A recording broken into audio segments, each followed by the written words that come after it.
Hi, this is just a follow-up video of the one that I made about the restoration of this beautiful Revox B77 reel-to-reel recorder.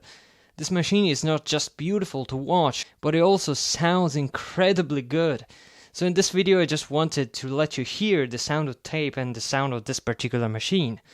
So I'm going to record to tape the master of a song that I made a few years ago and compare it to the original digital master.